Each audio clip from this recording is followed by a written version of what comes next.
ایک سب سے اہم مسئلہ کہ روزے کی حالت میں انسان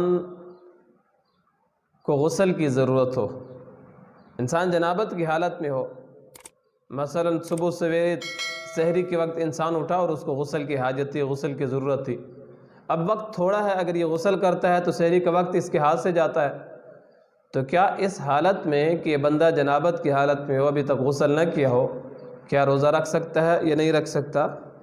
جی ہاں، اس حالت میں انسان ہاتھ منہ دھو لے، کلی کر لے اور سحری کھا لے، اس کے بعد انسان غسل کر سکتا ہے۔ اس حالت میں کھانا پینا مکروہ نہیں ہے۔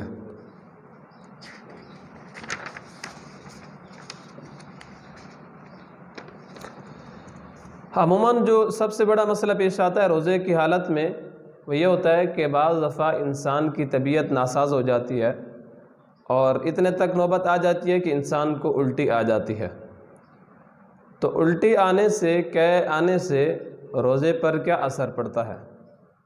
روزہ مکروہ ہوتا ہے، ٹوٹتا ہے، نہیں ٹوٹتا؟ تو اس مسئلے میں تھوڑی سی تفصیل ہے، آپ اس کو توجہ کے ساتھ سنیں۔ نمبر ایک، انسان کو روزے کی حالت میں خود بخود الٹی آئے، تھوڑی ہو۔ نمبر دو، انسان کو خود بخود الٹی آئے، منہ بھر کے ہو۔ نمبر تین، انسان اپنے اختیار سے الٹی کرے اور تھوڑی ہو۔ نمبر چار، انسان اپنے اختیار سے الٹی کرے اور منہ بھر کے ہو۔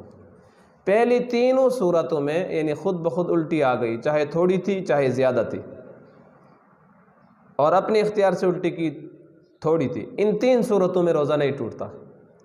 البتہ اگر اپنے اختیار سے جان بوجھ کر قصداً الٹی کی اور منہ بھر کے تھی تو اس سے روزہ ٹوٹ جاتا ہے۔ پانچویں صورت بھی ہے کہ الٹی چاہے اپنے اختیار سے کی یا خود بخود الٹی آئی اور جان بوجھ کر اس کو واپس کر لیا، واپس لوٹا لیا، حلق سے نیچے اتار لیا، تو اگر ایک چنا یا چنے کی مقدار سے زیادہ ہو تو یہ روزہ ٹوٹ جائے گا اور اس روزے کی قضا لازم ہوگی۔